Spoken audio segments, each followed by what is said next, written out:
This is Talk Stoop. I'm Kat Greenleaf. This is Johnny Weir. Hello. Hello. Now, you just described yourself before we turn the camera on as an uncommon beauty. Whatever do you mean, sir?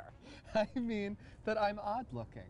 It's strange to find them like that. They don't make them like this anymore. Well, I Not guess since they 1984. When people talk about your skating style, not to mention your personal style, but certainly your style on the ice, they say that you're unorthodox, wild, non-traditional. Do you think that that's the case? I mean, frankly, you come from an industry where men commonly wear tights and sparkle, so I don't think what you're doing is all that crazy. I wish there was more focus on what I was actually capable of doing. I'm going to toot my own horn. I'm a very talented athlete. I'm just as strong as any football player, as strong as any marathon runner. God, if I got a dollar for every football player I had on this stoop who dressed like this, I mean, millions, I say. But, I mean, I wish people did focus on that I'm a two-time Olympian more than being, you know, the flamboyant loose cannon of figure skating. There's no middle ground. You either love him or hate him. Because not everybody knows about your medals and achievements. Let's count them down. Yes, I'm a three-time American champion. I'm a world medalist. We have a very prestigious series of events every fall called the Grand Prix Series. I usually perform in 10 or 11 big shows, and in general they're abroad, in Asia, Russia, or in Europe. Then there's a final and all this stuff. I'm one of the very few skaters to have medaled in all of them. I'm the first American skater to ever win the Cup of Russia event. At this last Olympics in Vancouver, I felt very strongly that I should have had a medal, but I did not. Now that you brought it up, see, I wasn't going to bring it up, but you did bring it up, and I know that you have a bit of a nemesis, right, in Lysacek. Yeah. He had a really good time at the Olympics. He did. He's the Olympic champion, and you know, he is everything that the figure skating world wants to see from a male figure skater. He played by the rules and played the game. But he's not me. But did he deserve to win at the Olympics? It's hard for me to say. I've never watched his performance because I skated after him, and as skaters, you don't watch who comes before you.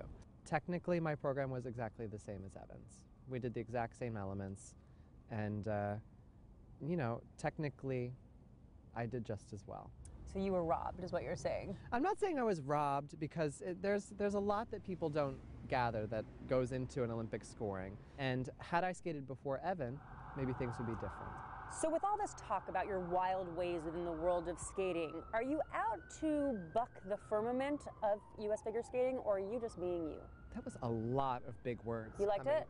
Flying at my face. Okay. I liked it. I watched Ryan Bradley skate earlier with Zorba, and that was awesome, and his was more like a vodka shots, let's snort coke kind of stuff. Sorry for all those drug references. I'm absolutely not out to hurt anyone's feelings. I'm not out to hurt anyone or do anything that I'm not supposed to do. But I'm going to do what makes me happy. Johnny's a flamboyant guy, and he kind of just makes different analogies. There's certain analogies that certainly could be maybe more appropriate than others. There's nobody that should ever tell you what to do and how to do it. There's no point. There's no sense of satisfaction that comes from that, and that's something that I understood when I was very young. How? Because I gotta tell you, that's something I deal with all the time. I'm afraid of everybody. I'm always afraid to hurt anyone's feelings, that I'm gonna have my feelings hurt, and I feel like I say yes all the time when I don't mean it. How do you develop that confidence to just be you? You have to. Is it fun being you? It's kind of terrifying to be me. Because? Well, you wake up every morning and you have to look in the mirror and you just go, ah!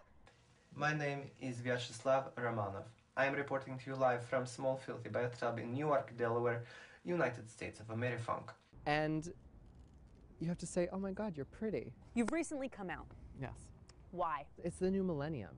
It's a time when the strongest thing I can do as a gay man is live normally and show people that I'm a normal person. I'm still training every day with Galena, but the off season is when I earn my living, which is crucial this year, now that I have to live alone, because as usual, I'm broke. Yes, everybody, he is a normal guy. With a fox face. But I mean... Sorry. You got coffee. Sorry, I'm so sorry.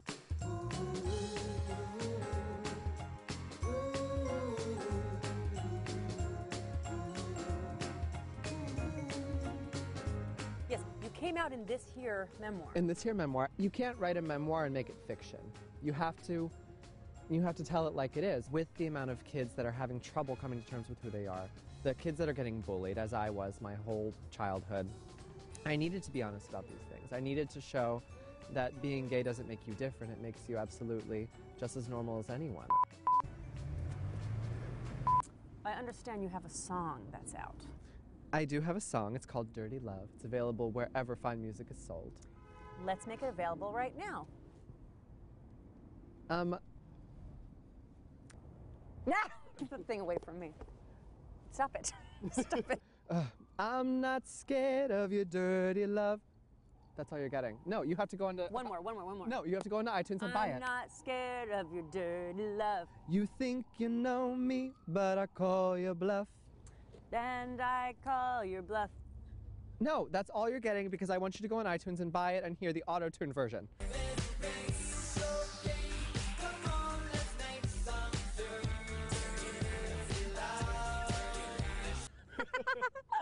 Thank you so much for being and singing on Talk Stoop. Thank you for letting me sit Mwah. on your giant stoop. It's not giant. Don't make fun of my stoop. Oh, it's massive.